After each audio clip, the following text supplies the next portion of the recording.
Hello, Internet, and welcome to the fifth weekly Pandemic Open Mic Monday.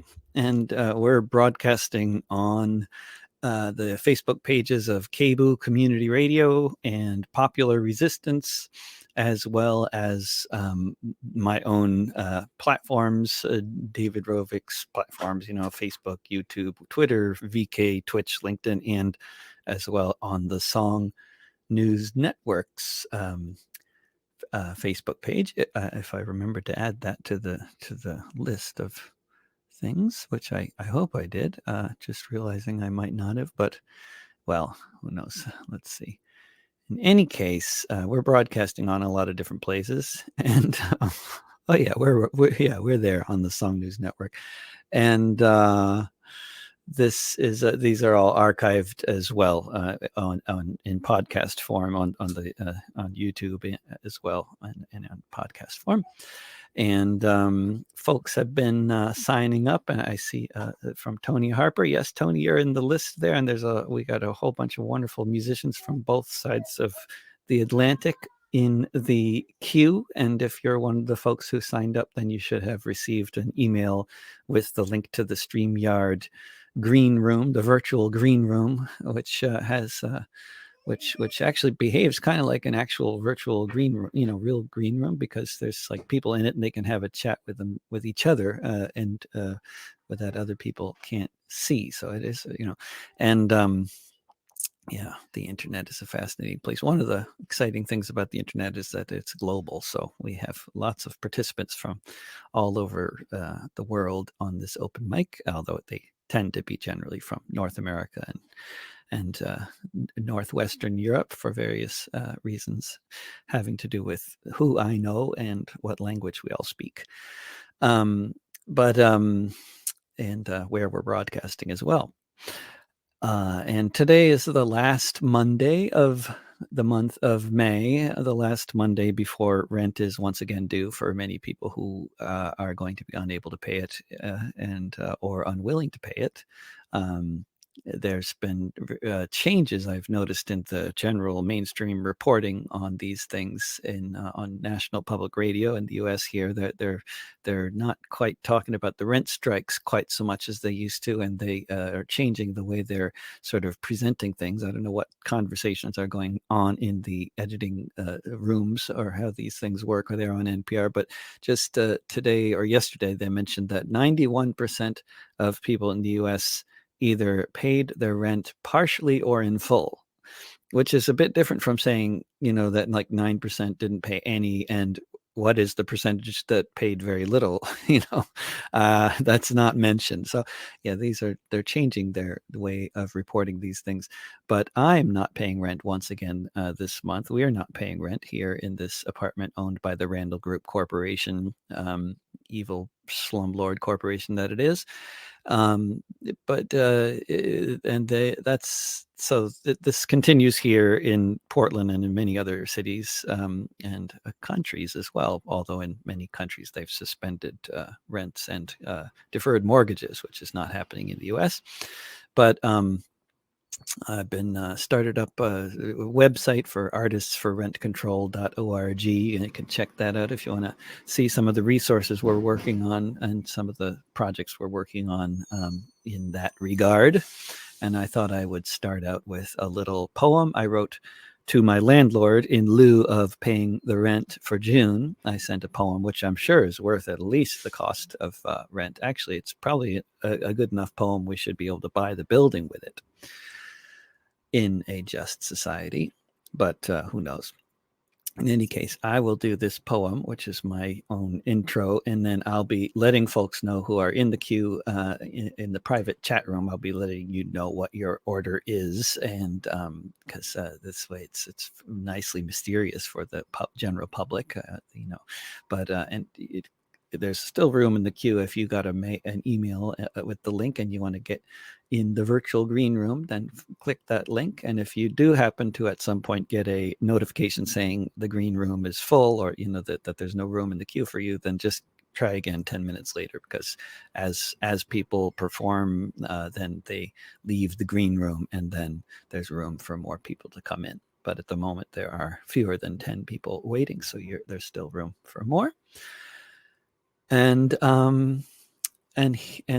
but we're going to start out with Stephen McRandall, a fantastic writer from Ireland originally, who you will be familiar with if you've been at all a regular viewer, listener of this open mic. But if this is your first time, then you're in for a whole bunch of treats. The quality of the open mic has been very high in terms of the participants. Not to make anybody nervous, but I already know it's going to be a really good one. But anyway, here's my contribution to the open mic, my letter to the Randall Group that I actually sent to my landlord. Why not send them things that rhyme? Why should announcements of your inability and unwillingness to pay the rent not rhyme? I don't see any point in that. So I believe it will qualify to for what it's supposed to be doing. You have to write them legally when you're not paying the rent under the new regulations that the county passed in the pandemic. Dear landlord, I wrote a letter to the Randall Group to enumerate their crimes. This time, I made sure the letter rhymes. It'll soon be the first of the month, so we thought we'd write you a letter. Not that you asked, but all of us struck by the virus are starting to feel better. We thought we should let you know, once again, why the time we've spent has still not included writing any checks for the rent. I doubt you're even reading this, I'm not going to lie. But just in case you are, here are some of the reasons why we'd rather keep our money instead of giving it away to your rich investors come whatever may. Because you don't need the money. In fact, you guys are such toffs, you have to donate millions just to get a tax write-off. In your magnanimity, all the millions to charity you stole from all your renters. What fucking barbarity. Because in case you didn't realize, your renters have been moving out. Every time you raise the rent, let there be no doubt. You're making people homeless, forcing kids to live in cars, while you and your investors go to galleries and wine bars. Because you brag of your philanthropy, while your tenants drown in debt. Because I'm not exactly sure how much more fucked up things can get. Because you actually raised the rent in the midst of a pandemic. Because over the years, you've made sure the problem is systemic. Because you and your corporate lobbyists with Multifamily Northwest have lobbied all the legislatures to make sure conditions are the best for you to underpay your workers, while with each passing year, you've made it ever more impossible for them to even live near here. Because there's asbestos in the ceilings and mold upon the walls. Because this carpet is fucking ancient, and that's definitely not all. Because you own hundreds of buildings up and down the coast. Because corporations like yours are getting bailed out the most. Because you keep reminding us of the money you say we owe in the middle of a new Great Depression as bad as 90 years ago. Because the government is paralyzed, no one's answering their phones. They say they'll send us assistance, but there's just a dial tone. Because the suspension on evictions goes till the end of June, and there are lots of our fellow renters singing the same tune. Because you, Randall Group, are slumlords, and at the end of the day, something has to give. Things can't go on this way. So I'll just say, in conclusion, this is a lovely spot for a post-eviction future when it becomes our squat. But until that happens, we can be reasonable. In fact, we'll consider paying half the rent if you send us a new rental contract. That's my poem for the landlord. And now, ladies and gentlemen, our first performer of the open mic, other than the host, is Stephen McRandall. Wonderful to have you back. How are you? Great poem. And thanks a lot for having us back. Oh, thank you. Thank you. What's been happening the past week? Any dramatic developments on your side of the pond? Not at all. Very, very quiet. I mean, nothing happens at all. I don't do a lot anyway. You know what I mean? With the pandemic, I don't. There's not even coffee shops or Yeah, I know. People to stop evictions. Yeah, right. Which would be my social life, probably. Your social life. That's a darn good social life. Excellent social life. What you got for us today, Stephen? A story from a short story from England in the late 1970s. Fantastic. No, it's called Talked About in High Places. Fantastic. No, so here we go. Talked About in High Places. Cloaked in a light drizzle, the huge erect chimneys of the Lancashire mills looked like relics from another era. Manus had actually worked in one of the mills. It had been an old mill that hadn't got the space to accommodate the machines used to clean the looms. So Manus used to crawl underneath the looms with a brush and remove the fine dust that would otherwise clog up the machinery. It reminded him of sending kids to clean up chimneys. Anyway, he wasn't distraught that he no longer worked there. He was glad to be able to lie in bed and look out at the grey drizzle. His wife lay beside him. She was a bit of a Jap, Jewish American princess, laying with him, unemployed Irish labourer. Their bed was just a mattress on the floor. Today was their patron saint's day, St. Jarrow. A jarrow was a welfare payment. He went to the toilet before going downstairs to check the mail, in case the arrival or non-arrival of his mail should cause him to be upset and constipated. St. Jarrow was not always as reliable as he should be. Often he was late, and always there was an element of chance involved. While sitting on the toilet bowl, he let his mind wander to the possibilities of escape. He had sent a story or an account of his stay in the Crumlin Road prison off to a posh magazine, and to the amazement of the heavens, they had written back, "With some editing, publication is possible." They had actually written back and said that to him. They'd gone on to ask for some of his general background and antecedents.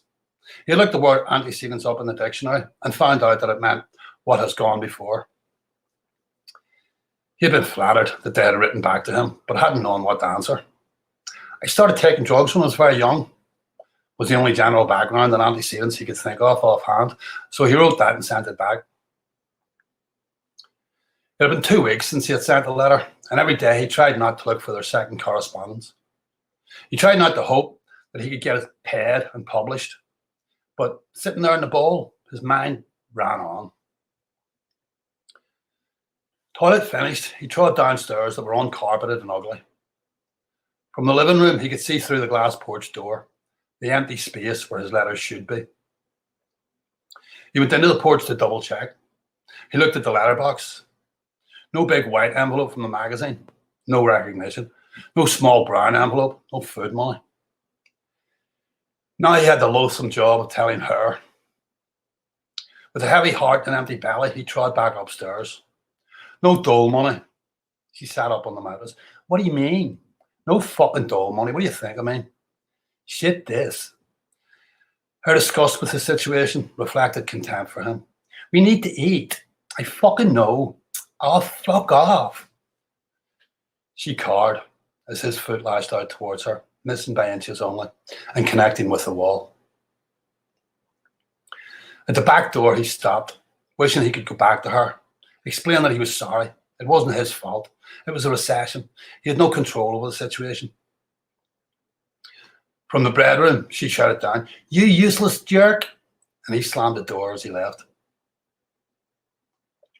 He borrowed money off Brian and Louise, friends better versed in home economics, and phoned up the dole. The woman at the dole kept him waiting on the phone for ages, the phone box eating up his precious borrowed money.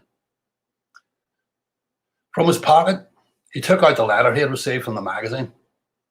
He reread it like some kind of security blanket. When someone else at the dole office asked his name, he wanted to tell him, "Look, you're not just dealing with some unemployed bum. I might get something published." Eventually, the woman at the dole told him his jarrow was in the post, and Manus was left standing in a phone box, which stank of piss. The door wouldn't close properly either, so the lorries on the road outside hurtled past noisily. The magazine had written back to him. It felt so far removed from his situation that he doubted its validity. Impulsively, he dialed the number at the top of the letter. "Respectable English magazine, how may I help you?" He clipped the voice.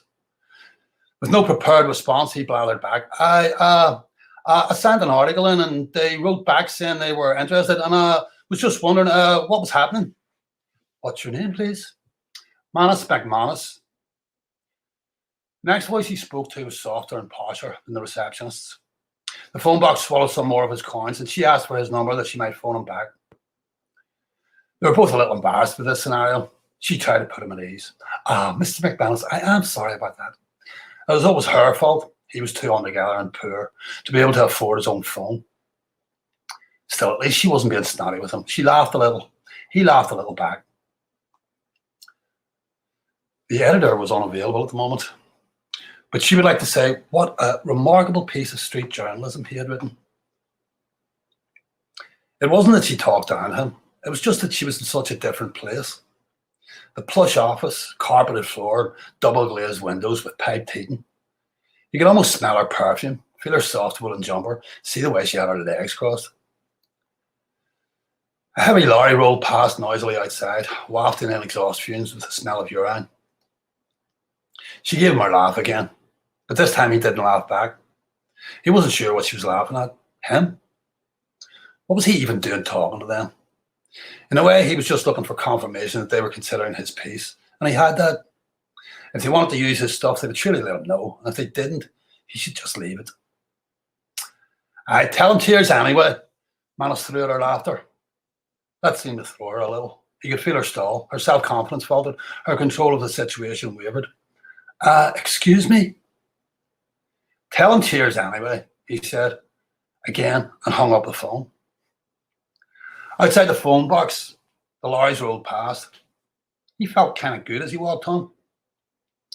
A ray of sunshine penetrated through the grey clouds, catching the drizzling rain, made it sparkle for a moment. And he smiled at the thought that his name might be mentioned in a plush office. That's it for the short story. Wonderful, as always. Thank you so much, Stephen. Thanks, Rod. Hope the stories don't, the character's not always the best of characters, you know what I mean? He's just he doesn't always do good things, you know what I mean? Oh yeah, it's very human. A lot like humanity. The best stories reflect what's really going on. There's so many levels to the characters. It's fantastic. We'll see you again soon, I hope. Yeah, anytime you want us here, I'll be there. Next week. Excellent. Great. See you soon. See you soon. And then, without any further ado, back across the Atlantic to New York, Joe Landy. Hey. Hello. Wonderful to see you. Good to see you too. Good to see you too. What you got for us today? Well, everybody says freedom. Yeah. Now, for a couple of years, I've been singing a song called "The Torn Flag," which I heard on a Dan Byrne record, and I thought he wrote it. But I'm reading this book, and on page 233, there's the song. It's a Pete Seeger song, actually. It's called "The Torn Flag." I don't know if you're familiar with it. It starts a long time ago. A poet. He said, "I had a poet uncle who once wrote, 'I have a rendezvous with death at midnight in some flaming town.'" And he says, "I swiped that line and wrote a poem." Unfortunately, by the way, the person who wrote the "I have a rendezvous with" actually did die in World War I. He was prophesying his own demise. But Pete uses longer words. They don't exactly scan the way I sing it, but so I shortened a couple of words.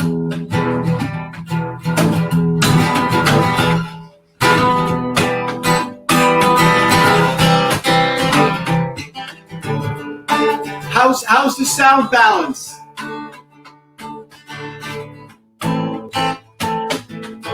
It's all right, but yeah, it's not bad. But if you turned off audio processing, it would sound. Oh, okay. Yeah.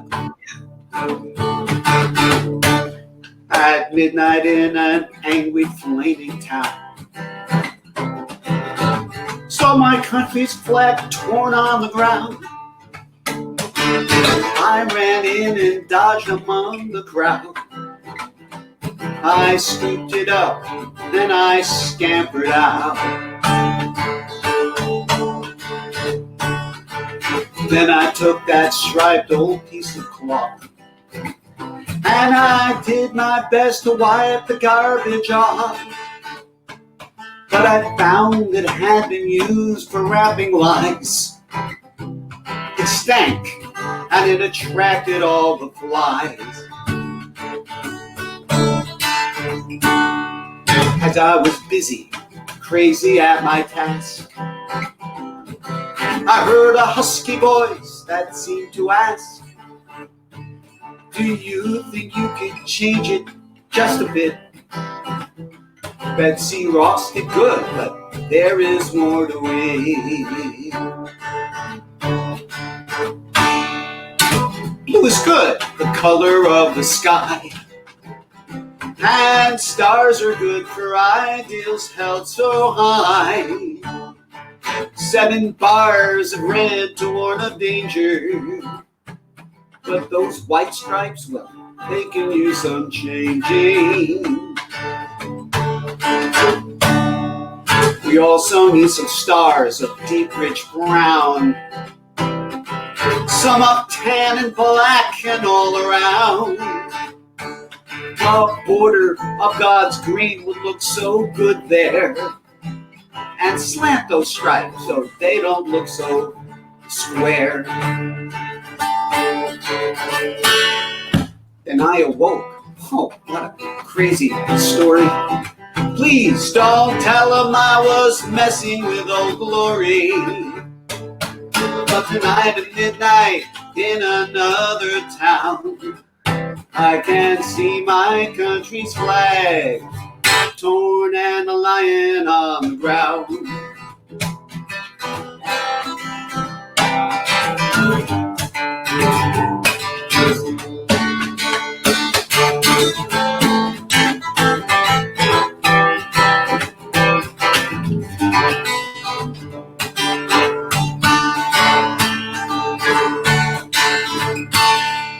Police moved in the early morning dark, and they emptied people from Zuccotti Park. The movement, it is more than just one place. It is every story's pain in every face. I was pushed and peppered and knocked down. I fell upon a flag there on the ground. I left the park with that old piece of cloth, and I do my best to keep the garbage off.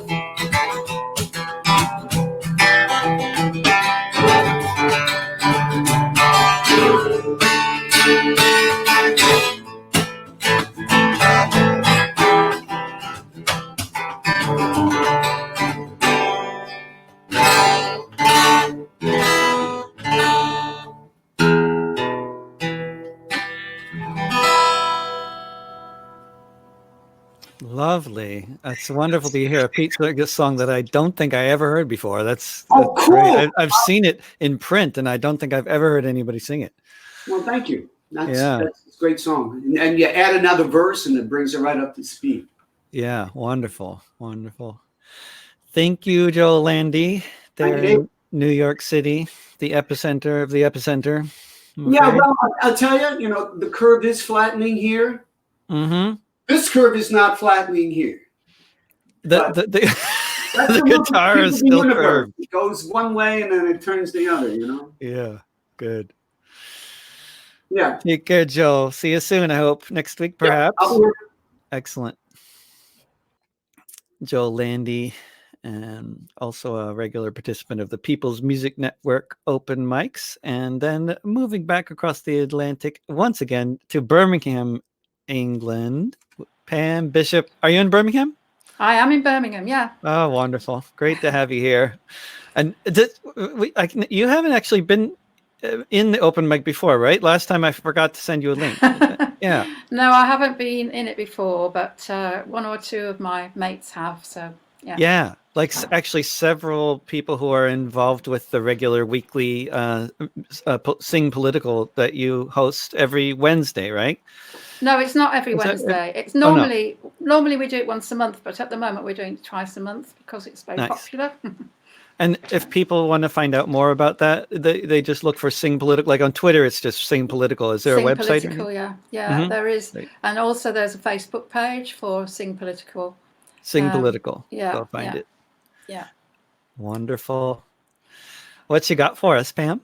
Well, I was just going to say that during our sessions, we ask people to contribute songs and we publish them. And I don't know if you can see. Here are, and you can't see, can you? Let's see. Behind me, there's some books. Behind you. Yeah, I'm moving the wrong way. I know. I'm it's changing very the shape weird. of the screen, but it's yeah, right. I know it's always that mirror effect. It always trips me up. There's one of them anyway.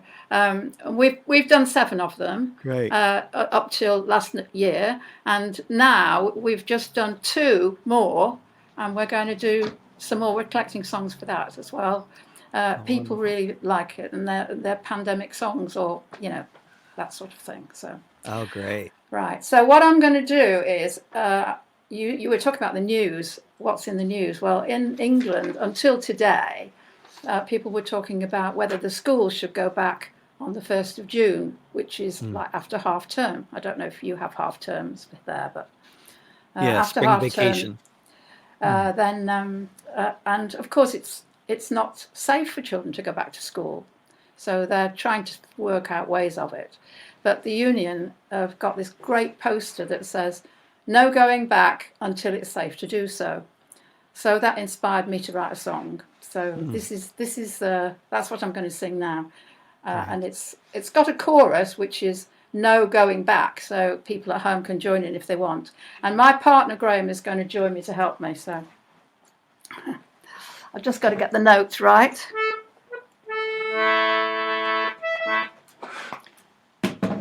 Okay. Now listen, all you workers, hear what the Tories say. We know you want to go to work, you need the pay, but they want their factories working so their profits start to rise. The unions say it isn't safe, so organise and there'll be no going back until we feel it's safe. No going back. Let's make a deal that's safe. No going back until it's really safe. No going back. Now listen, all you teachers, hear what the Tories say. We know that children need to mix and learn and play, but they want their children minded so they can run our lives. The unions say it isn't safe, so organise and there'll be no going back until it's simply safe. No going back. Let's make a deal that's safe. No going back until it's really safe. No going back. Now listen, all care workers, where is your PPE? The Tories ran the stocks down for austerity. They voted down their wages while they all have a rise, and now they sleep each Thursday while the nurses die. And there'll be no going back until we feel it's safe. No going back. Let's make a deal that's safe. No going back until it's really safe. No going back. Now listen, all you people, ignore those Tory lies. They only want their stocks and shares to rise and rise. Let's get rid of the old world and organise a new. And don't forget that we are many, they are few, so there'll be no going back until we feel it's safe. No going back. Let's make a deal that's safe. No going back until it's really safe. No going back. Oh, fantastic. That is going to be a classic immediately. That's great.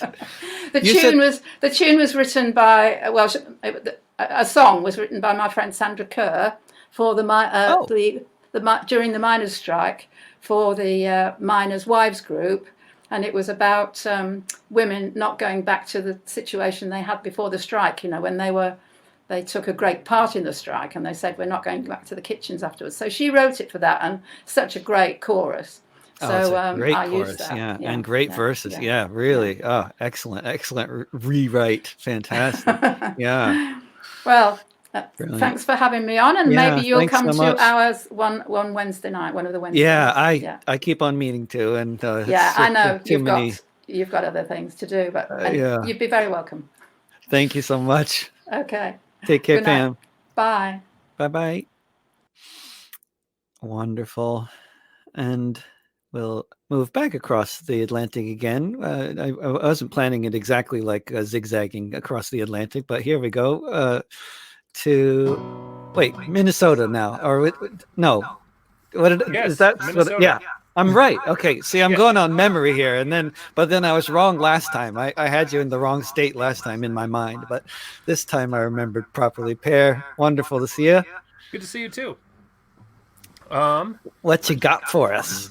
Well, I've gone through three different times. No worries. Sorry. I changed my mind about 3 different times as to what I wanted to play.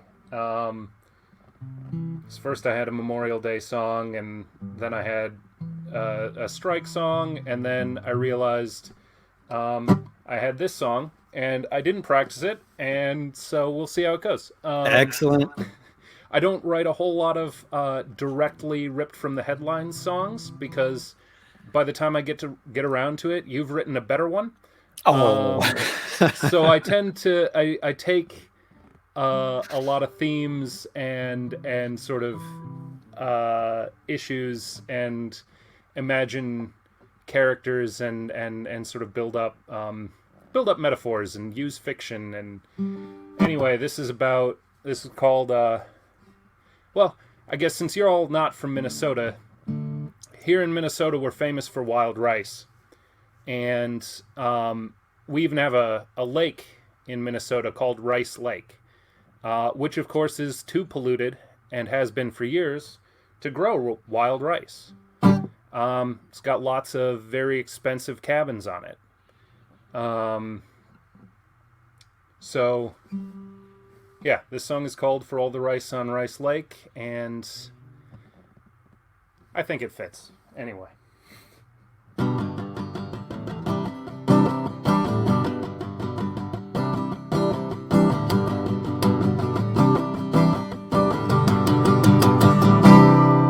This one goes out to the singers in the getting big bands. I hear your voices loudest of all.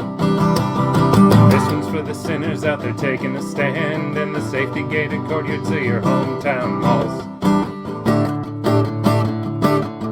This one's for the kids trying not to let it show. There's more to life than bleeding, man, believe me, I know. I hitched a ride north with some friends this past winter. God, I needed a change of the scene. Jenny was grinning, but she looked a lot thinner, and I worried about what that might mean. We crawled across that bridge through the howling blizzard. Found the place cause she's some kind of GPS wizard. And there's no rice anymore on Rice Lake, where vacation home mansions grow.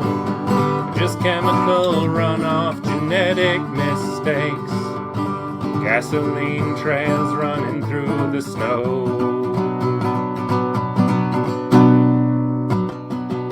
The house had belonged to somebody's uncle till he died of something last summer. The chimneys, they whistled, the porch was buckled, but it sure beat sleeping under stars and in gutters. We settled in like the cold in my chest, found wine in the cellar aged well past its best. And there's no rice anymore on Rice Lake, where vacation home mansions grow. Just chemical runoff, genetic mistakes, gasoline trails running through the snow. Stayed until all of our food had run out, and we raided the manors next door. Bottles of rum and the old Christmas trout, we were burning the chairs to stay warm. If whoever owns the place comes back someday, tell him we traded all the rice left on Rice Lake to stay. There's no rice anymore on Rice Lake, where vacation home mansions grow. Just chemical runoff, genetic mistakes, gasoline trails running through the snow. And there's no rice anymore on Rice Lake, where vacation home mansions grow. Just chemical runoff, genetic mistakes, gasoline trails running through the snow.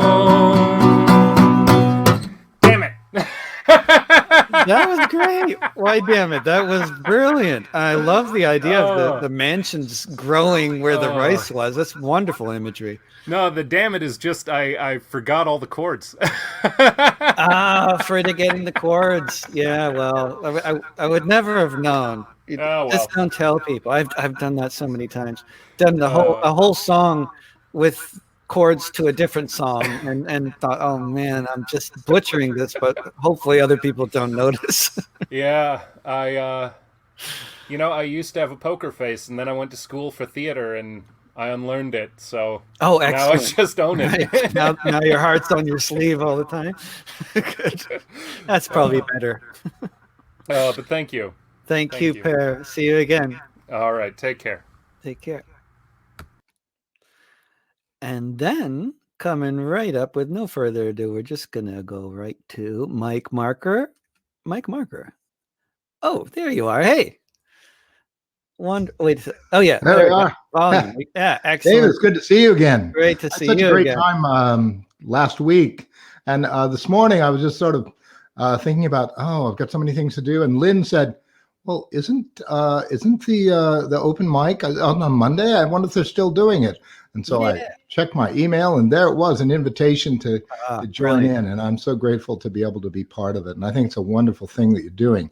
So I thought, because it's Memorial Day weekend and all, it's a Memorial Day, I thought, well, I'll do something, when I think of Memorial Day, I think of all these, cemeteries and crosses of soldiers that have fallen and veterans. It's kind of the flip side of Veterans Day. We celebrate the glories of these veterans on Veterans Day in November, and then we celebrate their death and all of the fallen on Memorial Day. And that's really what war is about. It's about death and destruction. But and so I was going to do Arthur McBride, which is a great Irish song about lads who resist being conscripted into the British Army. And it's a wonderful song, but it's long and it's very traditional. And then at the last minute, I changed my mind. I grabbed my banjo and thought I would tell you a little story about a song that I wrote. Wonderful. And it's a song, it's one of my songs, and I ended up singing it for my mentor, and I suppose he was kind of a martinet to me. I always felt like I disappointed him, Bruce Utah Phillips, and so I was at Vancouver Folk Festival. I mean, this is the Memorial Day weekend that we have the Folklife Festival in Seattle. So it's all online now, and everything's gone online.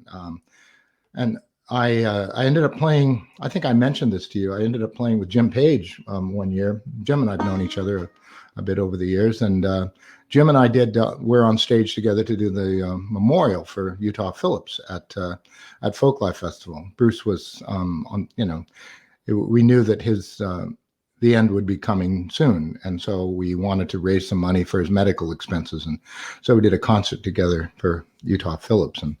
And one of the things that Bruce taught me, he said, political songs, the ones that really get deep down into you, they're not about slogans and they're not about ideology.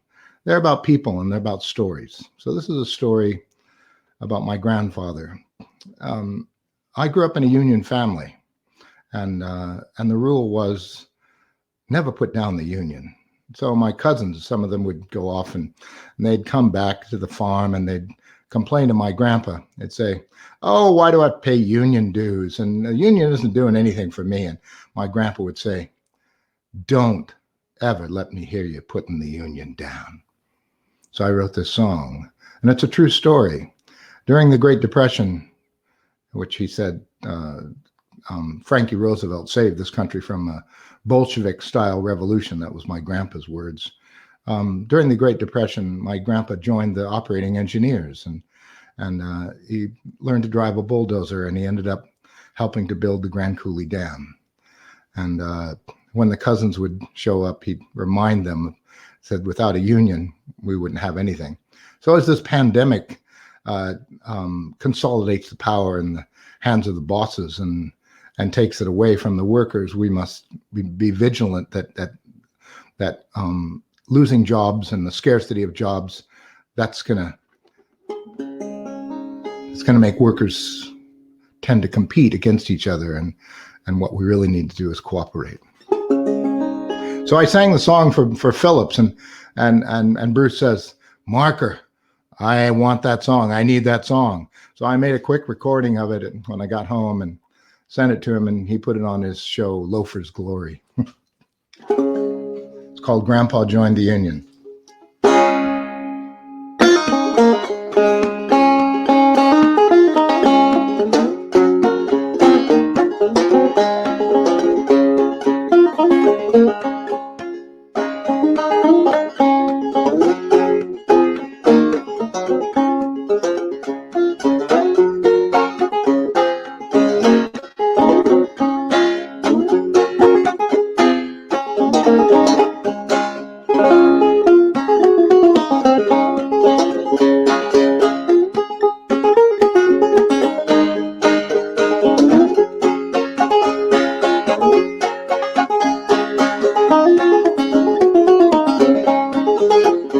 My grandpa joined the union when he was 33.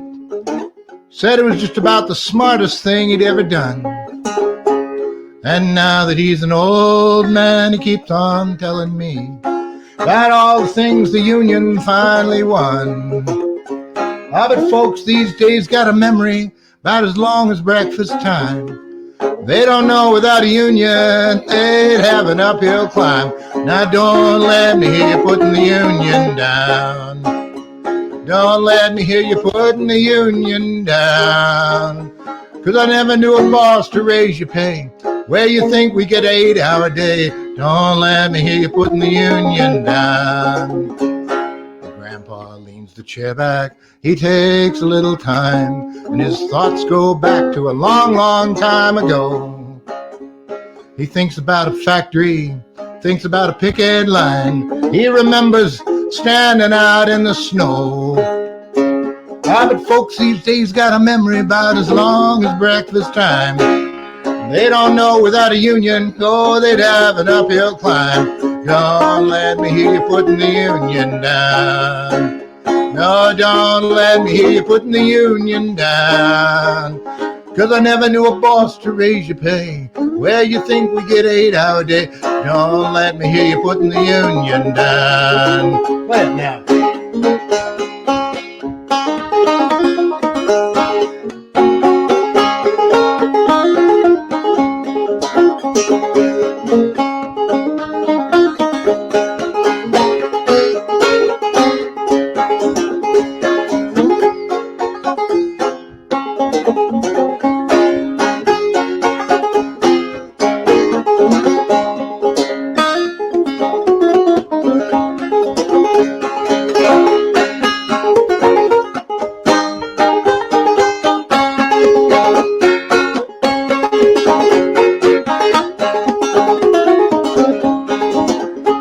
Are you so afraid of living that you think that you won't die? Or the dreams you dream for you and you alone? Do you sleep the sleep from memory in your cozy cotton fields, like that old boll weevil looking for a home? Now I can see the truth now, like a river back through time. And I can see without a union, we'd have an uphill climb. Sing it with me. Don't let me hear you putting the union down. Don't let me hear you putting the union down. 'Cause I never knew a boss to raise your pay. Well, you think we get 8-hour day. Don't let me hear you putting the union down. Fantastic. And if you don't have an 8-hour day, it's because you probably don't have a union. There you are. That's it, man. Thanks, David. Thank you so much. I mean, I played that song on a number of picket lines, and you wouldn't believe the enthusiasm of people who are, they're struggling to try and keep the union together, trying to keep their spirits up. The weather's bad. They're out there, and I show up with a banjo, and I tell them, here's a song for all of you. Tell everybody, don't let me hear you putting the union down. Yeah, and all those people on the picket lines have heard other people telling them, you're just paying dues for nothing. Oh, the union's just going to get you fired and all this kind of stuff. Everybody hears it all the time. That's it. Maybe I'll see you next week then, David. Please come back next week. Yeah, that song is like, it feels like that was like the antidote for Ronald Reagan, that song, Well, I tell you, Phillips just loved it. He thought that was a kick-ass song, and he needed it for his radio show, and he was just like, but the thing that I remember that Bruce Phillips tried to teach us, and you look at his legacy of songwriting, they're not about ideas, they're about people. They're about people who contain all of that history. They're about stories. They're telling you from the narrative of somebody who says, I worked all my life making somebody rich. I busted my ass for that son of a bitch. That was the way he wanted me to write songs. So he was a great teacher and a great mentor and a good friend, I think, although I know I disappointed him. He thought I was going to amount to something, and I dropped out of the trade. I couldn't stand the life of a touring musician. You know exactly what I'm talking about. You're at that same sort of level yourself, David. So so many ways to contribute. And you probably knew Bruce too. At one point. Yeah. Did you meet him? Utah. Yeah, on a number of occasions. Yeah, in his community radio station there, and where he had a show. I was. Saw him there, and at the School of the Americas protest, and he was always talking about the trade, right? Remember that? Well, one of the things that really struck me about him. So I think I probably disappointed him, but he was a great friend and mentor, and I learned a terrific amount from him. We did a number of festivals and things together, and I spent a lot of time at his house in Spokane on 14th Street. Lovely, great. Yeah, I was a very fortunate young man. Well, thanks so much for joining the open mic, Mike. Hope to see you next week. And are there any particular online activities that you're engaged in on a regular basis that people should know about? Wow. There are some people in Sydney, Australia that are trying to set me up with some festivals and things of that sort. So I'll send you an email if I have any of the details about that. So the Aussies are not going to let this thing you're talking about shut down. No, they're not going to stop festivals. They're all going online, and they're trying to figure out how to, how to pay musicians and how to get the folk festivals going to where people can be sitting maybe 6 feet apart somewhere and still having a pint and enjoying the fall in Australia. So they're in touch with me and trying to figure things out on how I will be contributing to that. But again, nobody loves a folk festival like the Australians. Oh, yeah. I'll keep in touch with you, Dave. Huge culture for festivals there. Thanks so much, Mike. See you again. Thank you. Yeah, one of the things that struck me about Utah Phillips was that he actually used all this hobo terminology, that it wasn't an act, and I had no idea what he was talking about half the time he said anything. Now, crossing back to the other side of the Atlantic, we have a wonderful friend who I've known for many, many years, Tony Harper in Manchester. Hi. How are you? Is my sound working all right? I've not live streamed stuff before, but everything. No, it sounds really good. Good. I mean, I hear my voice echoing, but people won't hear that in a few seconds, so it's okay. Yeah, that's probably because I got you through a speaker. No worries. Not bad considering. How are you holding up? You've been doing lots of postering and stuff. Yep, walking around putting up posters has been my main form of therapy, as well as sort of trying to do something useful. educate the public, let them know there's a Yeah, yeah. suspension on evictions. And, Yeah. another world is possible. Are people responding? Are you getting any A lot of positive some response campaigns? from. You've got some councillors or something from Portland. Yeah, there's a couple of really good ones. Yeah. Looks like we might end up with a radical majority on the city council Right. for the first time, which would be quite something. Excellent. Yeah. Well, I've been posting. Pam was talking about the teachers thing, and that's the poster. Great. So I've been slapping these up all over the place. Excellent. Laminated ones, so they can get wet. Excellent. And that's on the 1st of June, so that's kind of like a key day for us. Like 1st of June's key for paying rent. What's happening on the 1st of June? The 1st of June, they're trying to put some of the kids back in school. So they're opening the reception classes, which is like the little ones, 4 years old, 5 years old, and the year sixes, which are the ones just about to leave primary school. And there's a lot of opposition to it. All the unions are against it. The doctors' union, the BMA, have signed a massive thing about it, opposition to it. Huge levels of opposition. So it's a big one. We could really kind of break them on, and a lot of councils have said we're not going to open the schools. Liverpool, they won't open a primary school in Liverpool on the 1st of June, and the government's telling them to do it. So it's conflict. Yeah. So it'd be a key one to watch. Yeah. What you got? A song related to that? I've written a couple of things about the pandemic, but the one I wrote was very early on, which I was going to do, but I've actually written this today. Great. Pam was talking about Dominic Cummings, and I don't know whether you've read the news. This is the guy that actually runs the government. Tell us a little about that, because I know I follow BBC a lot, but I'm not sure how much it's getting coverage here in the US. The image is that Boris, he's the man who ran Boris's election campaign very successfully for the Tories. He's a kind of hard case, and he's obviously the main stirrer behind the government, the main mover and shaker in the government now. And Boris is the mouthpiece, really. I mean, the Tories are in absolute shambles. They're unbelievable.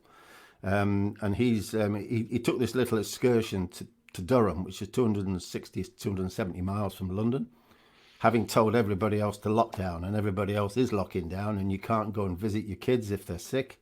You can't visit your elderly parents, like everything else. And most people have been doing that, Yeah. And he just takes a jaunt, and he's been on the radio tonight, talking for about half an hour, trying to explain it. Very calm. So he hasn't bottled it, and he's not looking like resigning. Yeah, it's very interesting. It's a bit like he's Trump. not even apologizing. No, you just brazen it out. You just say, "Well, I did it, and I perhaps I shouldn't have done it, but I've done it." And it's that level of attitude, And it's people are pretty mad. So I've written a song about that. Wonderful. So it's called A Drive to Durham.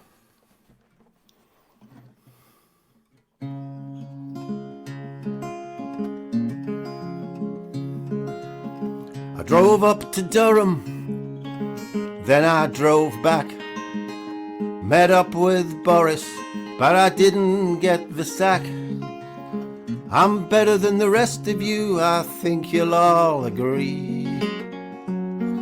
You're all stuck down in lockdown, and I'm out here fancy free. I'm the man that you see skulking, nearly out of view. Voted for by nobody, but favoured by the few. I'm the bully behind the science, so-called of herd immunity. Happy to sacrifice the old and keep those profits flowing free. So I drove up to Durham, then I drove back. Met up with Boris, but I didn't get the sack. I'm better than the rest of you, I think you'll all agree. 'Cause you're all stuck in your kitchens, and I'm out here fancy free. Some say I look like Gollum from the Tales of Middle-earth, but my lies and connivance got the Tories in there first. My wife, she got poorly, she edits a bourgeois rag. So we went off to Mummy's farm, to the media we would blag.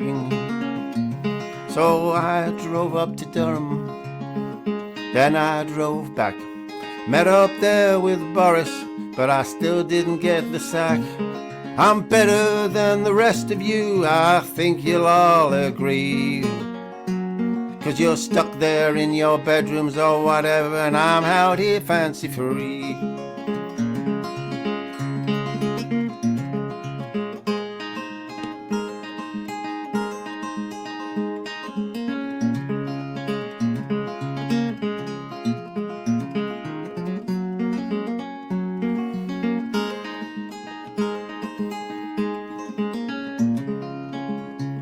So I've now started a shitstorm, and it looks like hanging around.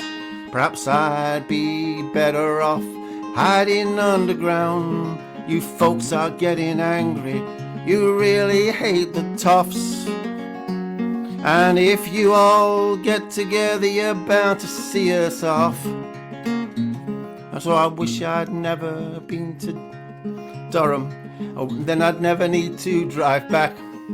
Could have carried on behind the scenes with no one looking back.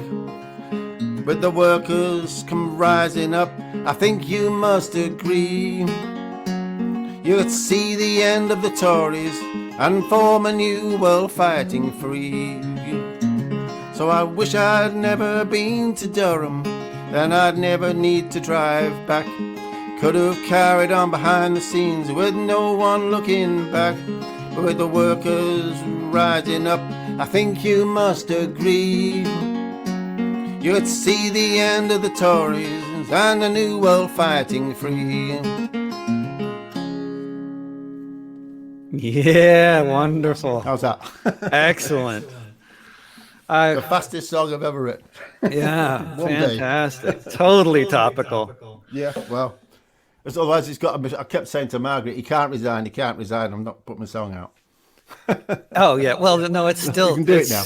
He can resign. Yeah. Now he can resign. No, we Yeah. need him to go. People Oh were my chanting God. up and down Yeah. the streets last night. We do a clap for the care workers on Thursdays, and so people have initiated a sort of a boo for Johnson, and people just got out on Tuesday. Was it Tuesday? What day are we now? Monday? No, it was Sunday, yesterday, and just started shouting about Cummings that he has to go. So yeah, there's a lot of strength about it. Yeah. Strength of feeling. The future is unwritten. We'll see what comes next. Indeed, yeah. Thanks so much for joining us, Anyway. Tony. No, great to see you, David, and take care, and wish your family well and everything well over your side, and hope to you see you too. soon when all this is over. Yeah, absolutely. Yeah, Hopefully soon. take care and thanks again. Take care, Tony. Thank you. Come back. I will. Tony Harper in Manchester, England. Fantastic organizer as well as songwriter. And then also he's also organized some of the best gigs I've ever done in England, incidentally. Coming back across the Atlantic to Western Massachusetts, another from Sing Political Network to the People's Music Network, Paul Kaplan. Wonderful to have you back. Happy to be here. I really Great. appreciate you doing this. It's a Even pleasure. As a songwriter, it's great to have a weekly place to perform, and it just gets the songwriting juices going, which is really, really important for all of us, I think. It helps, right? I find the same really thing. does. If I don't do concerts on the web, then I just never practice most of my material. So yeah, Absolutely. it's helpful. What you got for us today?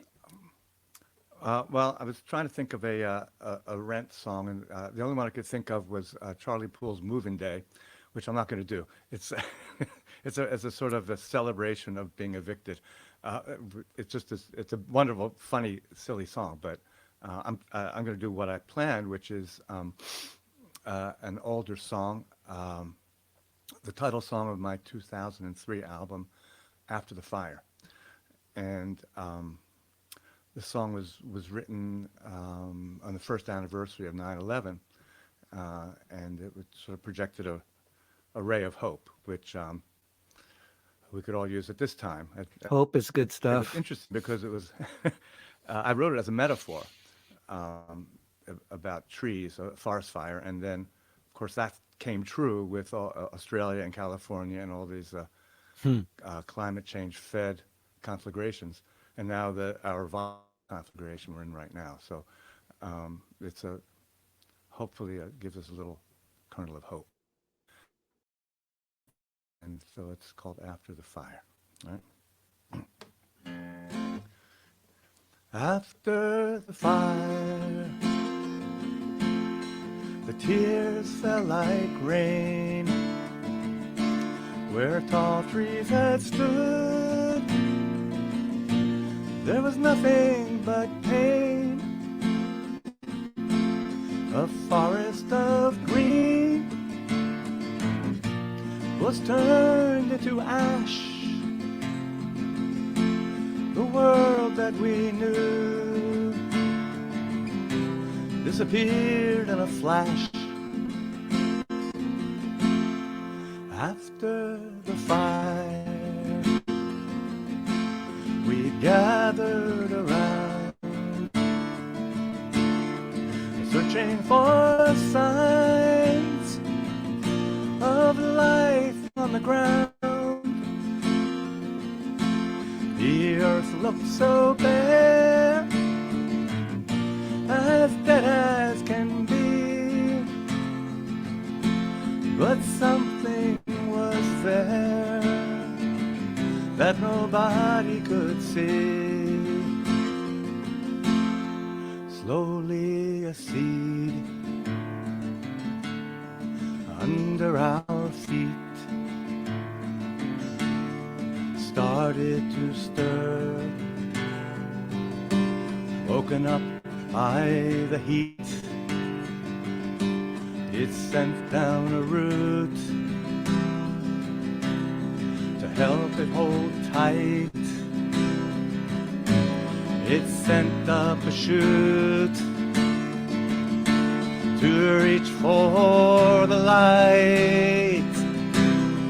Seedlings will grow, trees will stand tall, though we'll always know how far they can fall. But nothing can kill the will to survive. After the fire, there is so much alive. Seedlings will grow, trees will stand tall, though we'll always know how far they can fall. But nothing can kill the will to survive. After the fire, there is so much alive. After the fire, there is so much alive.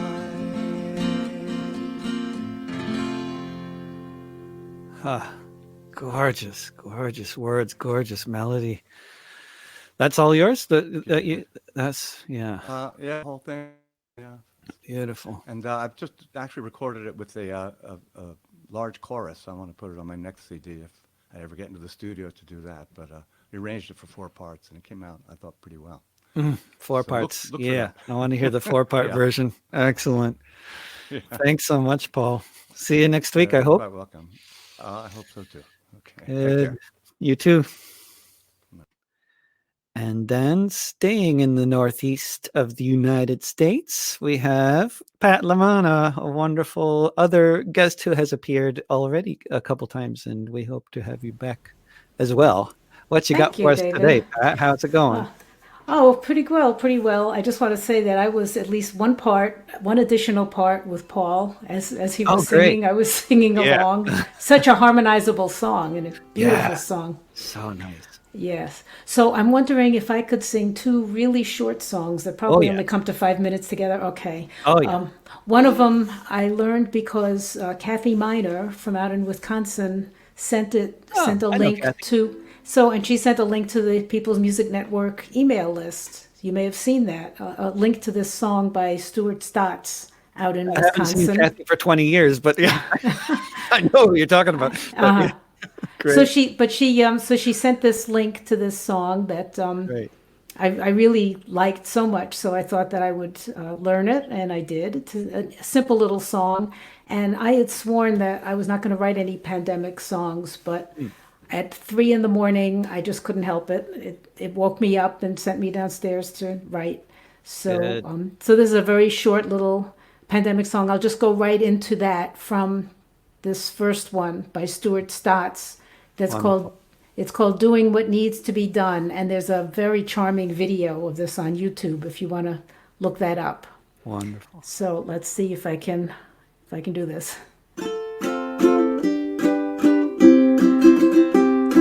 A tip of the hat, a wish on a star, a blanket of gratitude right where you are. We're singing, clapping for everyone who's doing what needs to be done. Making deliveries, stocking the shelves, driving a van or a bus, showing up daily at risk to themselves, a gift for all of us. A tip of the hat, a wish on a star, a blanket of gratitude right where you are. We're singing, clapping for everyone who's doing what needs to be done. Everyone in the hospital halls with hard and dangerous tasks. Comfort the suffering, celebrate life, and test in gowns and masks. Everybody, a tip of the hat, a wish on a star, a blanket of gratitude right where you are. We're singing, clapping for everyone who's doing what needs to be done. Some may come from right next door, some from distant lands, to keep our country safe and secure. We need many hands. A tip of the hat, a wish on a star, a blanket of gratitude right where you are. We're singing, clapping for everyone who's doing what needs to be done. You may think you're not doing much, sheltered at home day by day, but you staying well helps everyone else. We're all connected that way.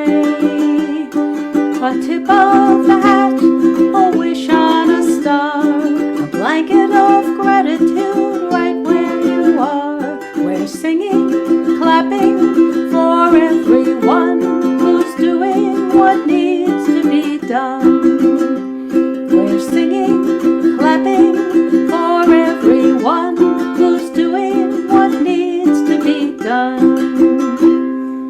And now I'll go right into the one that I wrote.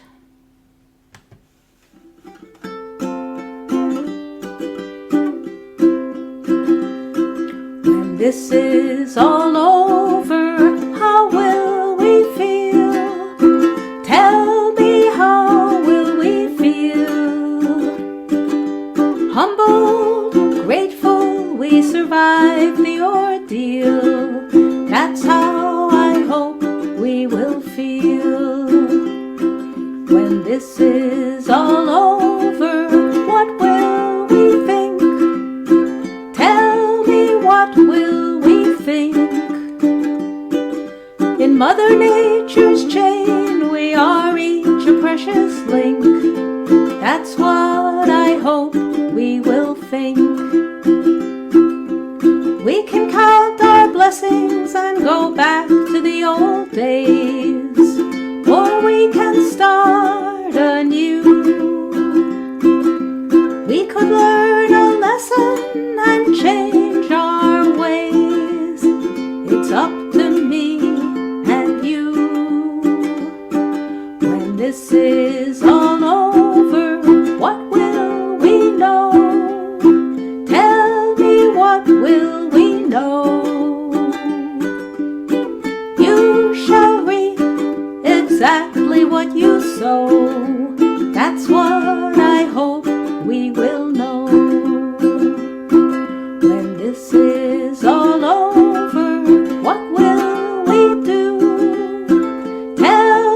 and I'll care for you. That's what I hope we will do. That's what I hope we will do. Fabulous, Pat. Mutual aid will get us through, as I'm always saying too. That's Wonderful. okay. More rhymes. Yeah. Yeah. Thank you. Great. Thank And you. who David. wrote that first song again? Stuart Stotts. He's out of Wisconsin. The only song that I know of that he wrote, but apparently he's quite a songwriter. There was Music in My Mother's House. That's a fairly well-known song. Beautiful song. How do you spell his last name? S for Sam, Totts. Great. Stuart, first name. Thank you so much, Pat. Hope to see you Thank here you, again David. soon. Good to see you. Thank you very much. Yeah, great to see you. Okay, take care. And now I'm very excited to say that we are moving back across the Atlantic again to the host of another of my very favorite open mics from London, England, Archie Shuttler. Wonderful to have you here. How are you holding up? Let's see. Do you have your volume muted? Is there something muted? Let's see. Oh yeah, it looks like there now. Yep, there we go. Excellent. Yeah, I'm very well, thanks. How are you holding up? It's lovely to be here. Yeah, I'm all right. Yeah, yeah. Despite the obvious, Great. I'm fine. Yeah. Yeah. Yeah. And are you doing any particular online activities? We got a 2-second delay here, by the way. But are you doing anything like with open mics and stuff like that? Yeah, the open mic that you mentioned is now moved online. It doesn't have a catchy name. All the catchy names were taken. A friend is doing one called Open Microbe, which I thought was a brilliant fun.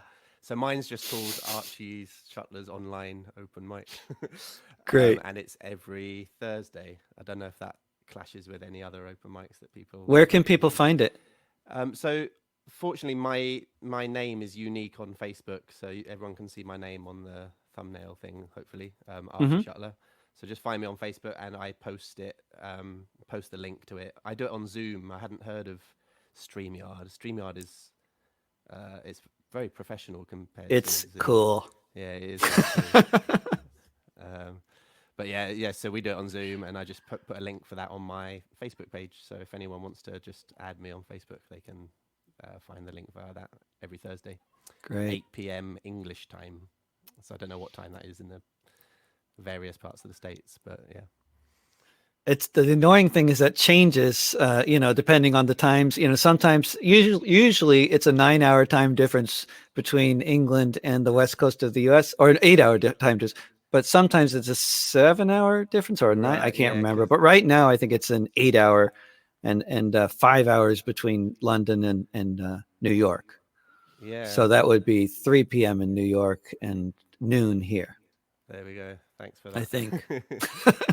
I'm having to find all kinds of work out all kinds of time zones at the moment, so I should be more on that. But because I can't make much money with music now, as I'm sure all the other musicians, including yourself, know, I've gone back to doing some English teaching online, and I've reverted to doing one-to-one classes just because it's easier with the time zones. Because before I was trying to do group classes, but it was trying to find a time when a student in Japan could do it, but also a student in Brazil. A bit of a nightmare. Yes. Finding a good time that kind of works for actually the Americas, Europe, and Africa is not so hard, but then it's a terrible time for East Asia and Australia. There's no two ways, there's nothing convenient for everybody. Exactly, yeah. You got a song for us? I do, and as luck would have it, it's kind of related to the two things we've been talking about, music and because it's a song, but also my profession as my other profession, and it's a song that I was commissioned to do by the TEFL Workers Union. Excellent. And would you like to guess what TEFL stands for? TEFL? Or if anyone who's on the chat thing, would anyone like to? I've seen that before, but no. What is that? It's teaching English as a foreign language. There's a union for that. There is Excellent. now. It's a very new union set up by some people in the IWW, who you obviously know about. Yeah. Given your album Ballad of a Wobbly. I'm a member as well. Yeah, of course. And so Tom from the IWW in London, even though he's actually American, you might know him, Tom Leventhal. Anyway, he's I met him at an English school, and I was in the staff room waffling on about someone had planned a lesson role play for the students about waiters interacting with customers. So I got on my high horse and started waffling on about how waiters started refusing tips in Barcelona during the Civil War. And Tom sort of clocked me as an anarchist and sort of tried to persuade me to join the IWW. And from that, at that time, there was no union in the TEFL industry. But now there is, and it's largely thanks to Tom and other people who he's got along. And so, yeah, it's a small unknown union, but the industry is actually, it's worth £2 billion in the UK. So it's, it's not a minor thing. No. Wow. And he commissioned me to write a song about the owner of Education First, who they do lots of different kinds of teaching, but they've also got a TEFL branch. And the guy who owns this, he's called Bertil Holt, and he's just like the most sort of comically evil person. Like you feel like there should be an accordion player following around going da da da da anywhere he goes, because he's just like that perfect stereotype of a billionaire. He's got like private jets and a fleet of yachts. And I know a guy in New Orleans who actually every time it's his birthday, he hires an accordion player to follow him around all day. And there's someone who used to follow around Jeremy Hunt, the former health secretary. I don't know what his position is now. Great. Playing the tuba to similar comical effect. Oh, wonderful. But anyway, yeah, the song I'm going to do is about the owner of Education First, Bertil Holt. And I wrote it very recently, so I'm going to be reading the lyrics off my computer. So if I pause mid-song, that's me scrolling down. But here we go. Now, Boris Johnson doesn't work in TEFL, even though his middle name's Dupleffel. But were it the case, and were we choosing a place for the worst in the industry, our malevolent clown would be voted down. He wouldn't even make the top 3. There are lots of contenders, big earners, small spenders. There are more bad apples than good. But compared to some, our bumbling blonde bum is as virtuous as Robin Hood. After thorough inspection and rotten fruit rejection, we finally have a result. The name of the winner of this stool-studded dinner is a certain Bertil Holt. Now Bertie is a billionaire, not just once, but 6 times over. He didn't earn this by skill or pronunciation drill, nor the luck of a 4-leaf clover. No, it's at exploitation that Bertie tops the nation, from Carlisle right down to Dover. And when his workers are ill, they have to foot the bill. He's a rascal, I tell you, I know, sir. His expanding empire is called Education First, or sometimes EF for short. But it's profits first for Bertie. Oh yes, it's profits that he sought. His private jets run on the power of paying £7 an hour to his fleet of teachers online. And his fleet of yachts docked at various beauty spots show us Bertie's doing just fine. He's the EF at the heart of TEFL. He's the middle of the middle name Dupleffel. And we're effed off and we've effing had enough, so he better start to be careful. and now the virus has hit. It's affected the industry a little bit. Student numbers are down and less classes are around, and EF's response has been shit. You'd think with the billions within his reach, Bertie could help his teachers with no one to teach, but he's invoking the powers of 0 hours, and this is the bit where I preach. Oh, Bertie is wrong, there's a union, the industrial workers of the world. There's a fly in his soup, EF redundancy support group, so join in, get the banner unfurled. He's the EF at the heart of TEFL. He's the middle of the middle name to Pleffel. We're effed off and we've effing had enough, so he better start to be careful. One more time. He's the EF at the heart of TEFL. He's the middle of the middle name to Pleffel. We're effed off and we've effing had enough, so he better start to be careful.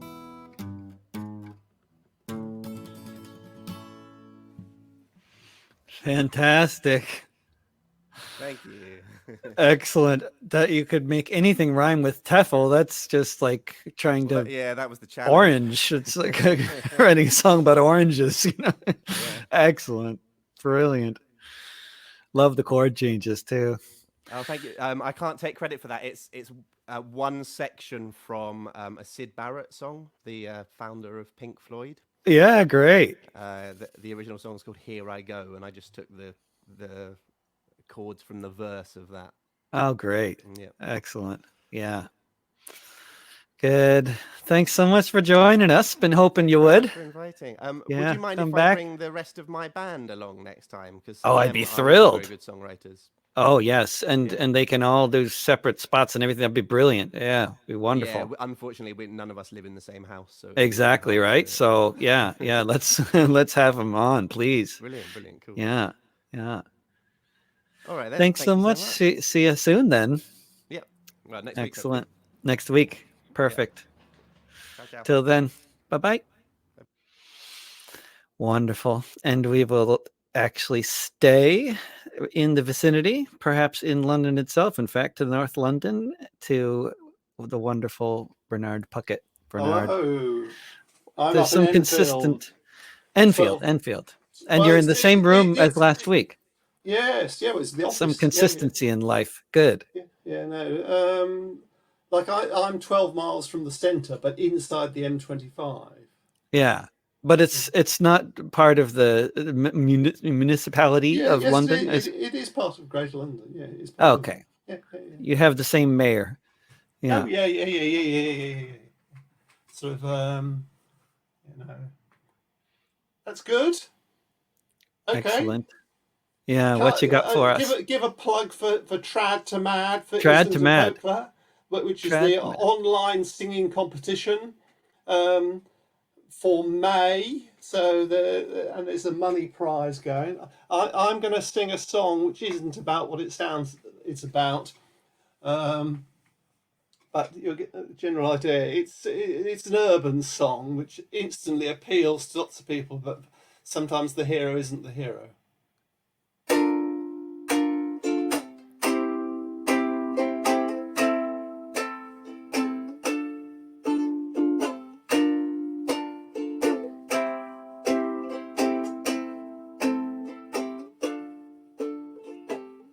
Just looking for a place to park my car.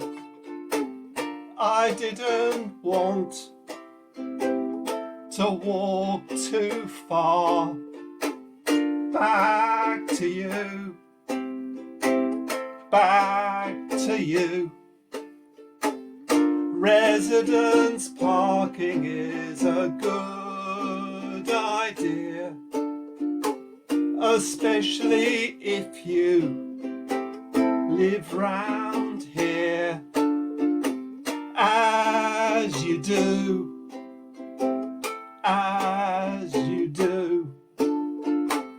I can't turn left and I can't turn right. The petrol's low and the jam is tight.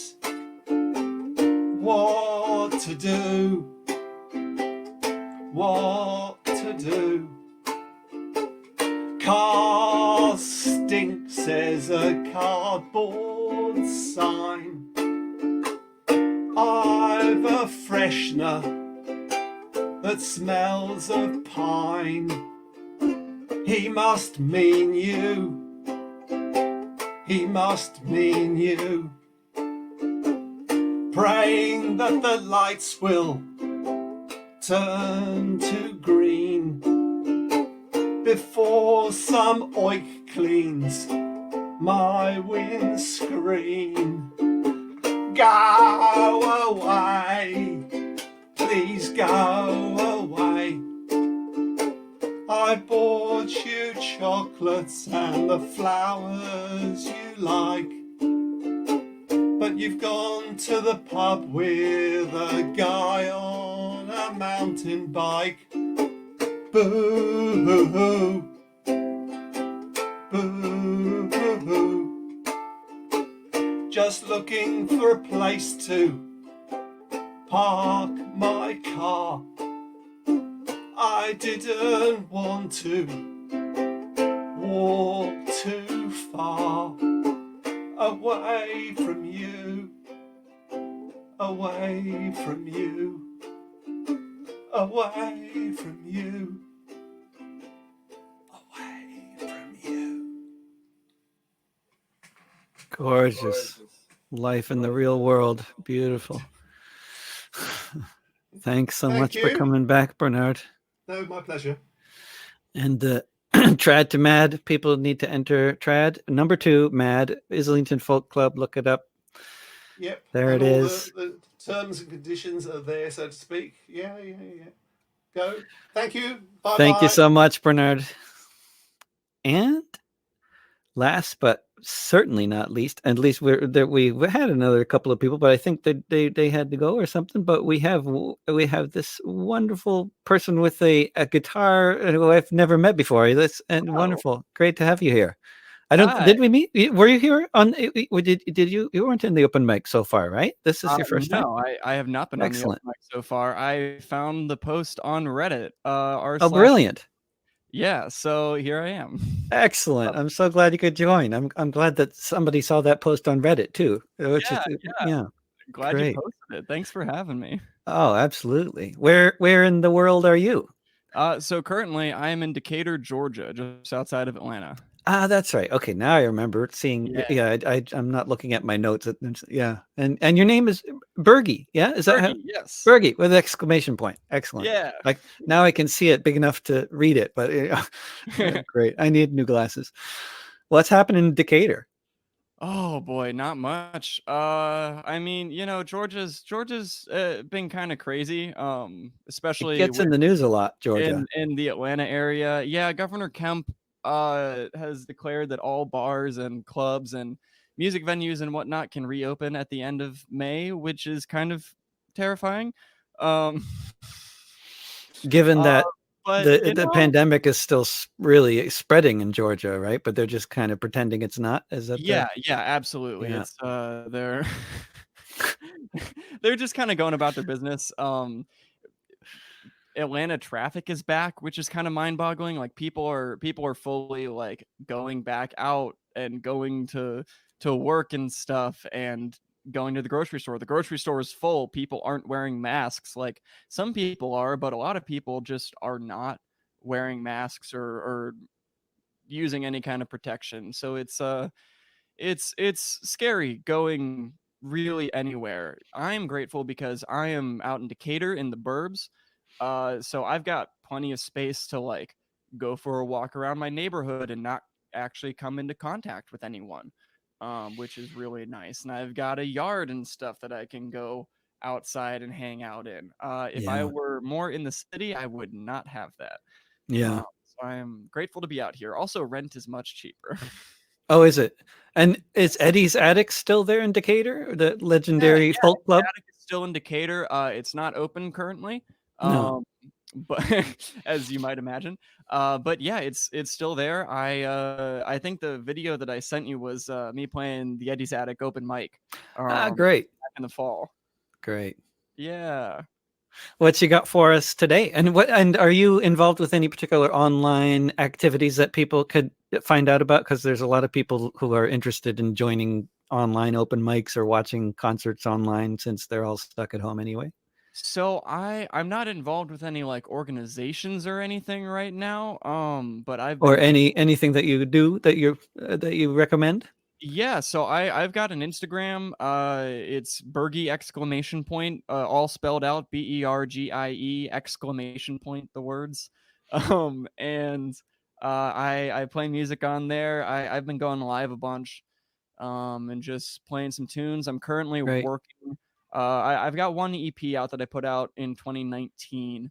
Um, and you can find the Bandcamp link and stuff in my Instagram bio. And I'm currently working on another EP called "Don't Panic," uh, which I'm trying to keep it all songs that I've written during quarantine, and the name comes from The Hitchhiker's Guide to the Galaxy by Douglas Adams, which is one of my favorite book series of all time. Me too. And I think that message is very relevant right now. Definitely. I've been thinking a lot about like what I don't know, what do people need right now? And um one person that comes to mind is Jim Carrey.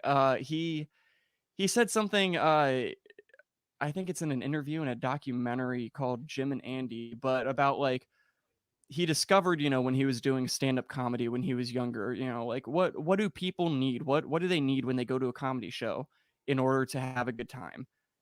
They need to not be afraid. So he was going to be the guy that made people unafraid by just being the most out there crazy wackadoo person they've ever seen. And I really dig that because like there's a lot of fear in this world, and I feel like a lot of our problems with greed and capitalism and fear of the unknown, fear of other people, the way we treat each other with hatred and stuff, it all just stems from fear. And I would like to make people a little less afraid, so don't panic. Excellent. Yeah. So I've got my electric right now. I don't know if is this mix okay? I don't know if there's any way you can sing. Okay, this mix is good. I think so. All right, sweet. From what I can hear so far. My acoustic is it currently needs some work done on it, so I've got the electric today.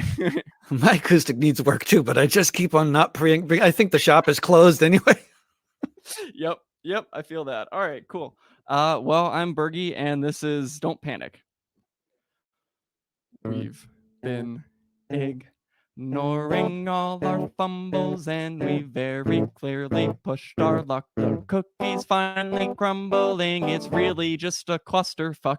The bees no longer bumble in the amber waves of grain. Too many problems for my little brain to keep contained.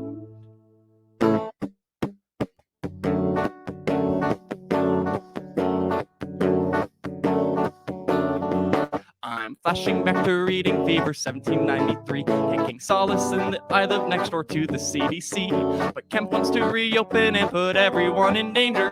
We've all got cabin fever now and things are getting stranger. My housemate started coughing in the room across the hall. Now I know that he can hear me masturbating through the wall. And even if coronavirus doesn't kill us all, we still might go insane. Don't panic. Don't panic, see, there's a great big hole up in the canopy, and we're accelerating rapidly. I think we're gonna land it. Don't panic, don't panic, don't panic. No stimulus in sight and rent is due in 24. My Nana made me promise that I won't get into porn, but I don't think they have internet 6 feet beneath the ground. So would you help me pick a handle for my OnlyFans account? Woo! Florida just reopened their beaches. I'm stockpiling weed, beans, and leeches. The press says we should all inject bleach if you believe him. Good luck, don't panic. Don't panic, gee. They can't stop us all from storming the hair cuttery. Oh, the world is going up in flames and Trump gets paid to fan it. Don't panic, don't panic, don't panic.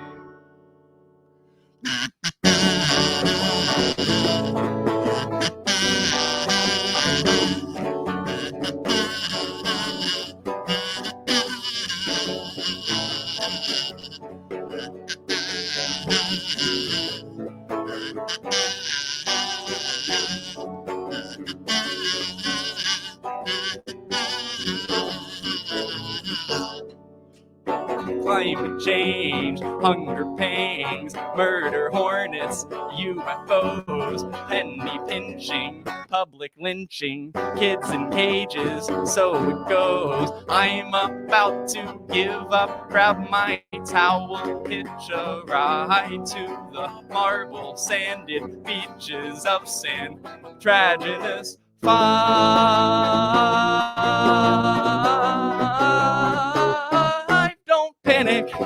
Don't panic, G. Trump fired all the scientists with real degrees, and now I think it's about time that we evacuate the planet. Don't panic, don't panic, don't panic. Bring it on home now, don't panic. Don't panic, hey. 3 cheers for the economy, hip hip hooray. Hip hip hooray, hip hip hooray. See, it doesn't sound so awful when the meter is iambic.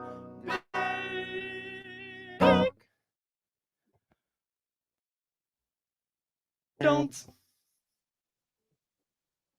panic, don't panic, don't panic, don't panic. Brilliant. Fantastic. Excellent advice from Decatur, Georgia.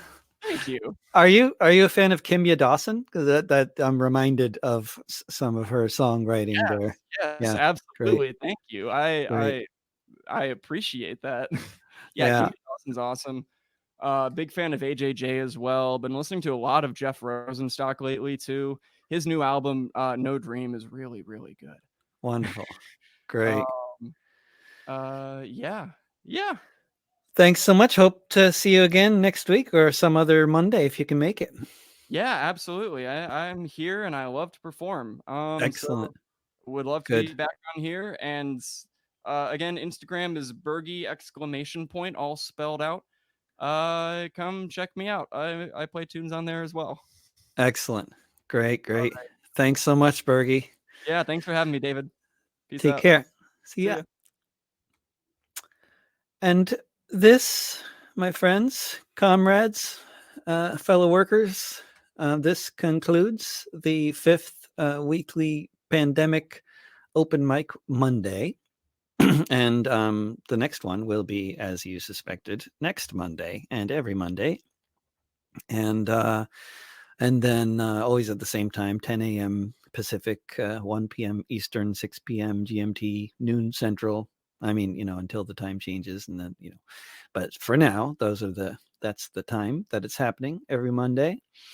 As long as the pandemic lasts, as long as people are not cramming into little folk clubs to hear concerts, then I will not be making a living as a touring musician, and I will be in my living room until we get evicted or we win the rent strike or whatever is coming next. But as long as we got internet and a laptop, then I'll be hosting this open mic every Monday.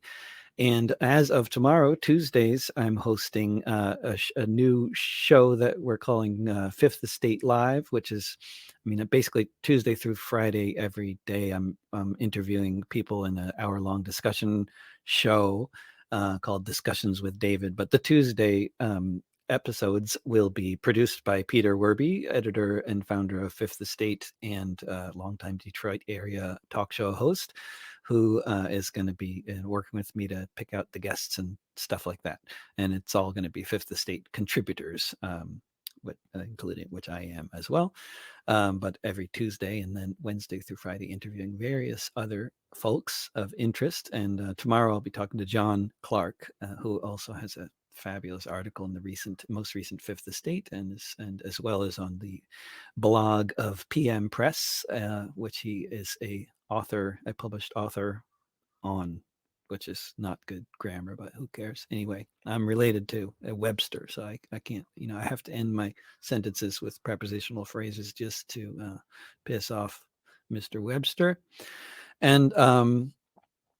And what else? If you're interested in checking out some of the brilliant flyers, posters that Kalindi Jackson has been designing with my input in terms of the text, and then she makes them look good. It's really quite a wonderful collaboration, I think. And if you want to print out some free, cool rent strike posters, go to artistsforrentcontrol.org, which I've just been working on lately to get it in shape, me and Kalindi. and you can print out posters and put them up around. Near the end of the month when rent is due is the best time to give a little moral support to all the renters out there and put up some nice posters on the telephone poles and share them online and in whatever other forums. And if you want to make a donation for me to print out lots more posters and banners and all sorts of other things, jail support, it's all there and very much welcome. And you can also find me and posters and other things at patreon.com/David Rovix. And then if you want to sign up for another open mic, you'll find the sign up and other open mic activities going on at, well, actually, that's not it. It's davidrovix.com/POMM Pandemic Open Mic Mondays. And we are, as you may or may not know, broadcasting on KBOO Community Radio's Facebook page, as well as the Facebook page of Popular Resistance. And you can find all of these open mics and my interviews archived on my YouTube channel, youtube.com/DRovix, in the Discussions with David playlist, and also in podcast form if you look for This Week with David Rovix on any podcasting platform. All right, that's it, and hope you've enjoyed it as much as I have, and hope to, if you know anybody, or if you or anybody you know wants to sign up for the next open mic, then go to davidrovix.com/POMM and sign up for next week. It would be great to have you in the open mic next week. And if you did sign up and got bumped out of the, got told that the queue was full, then I'm sorry about that, but usually it's not full. So try again, please. And next week, and I hope to see you all again in cyberspace. Usually I say, my automatic sign off line for anything is to say, I'll see you on the road and in the streets, but I don't know if I'll see you on the road or in the streets, but hopefully in the streets. I mean, hopefully not, hopefully, but we'll see. We're going to need to get out in the streets soon because there's going to be waves of evictions happening. So pandemic or not, I'll see you in the streets if the US government continues to be as totally incapable and kleptocratic as it is. But maybe it'll get its shit together and I won't see you in the streets. There's always that possibility. I'm not holding my breath. But take care, everybody. Stay strong. Don't pay the rent. Mutual aid will get us through. Bye-bye for now.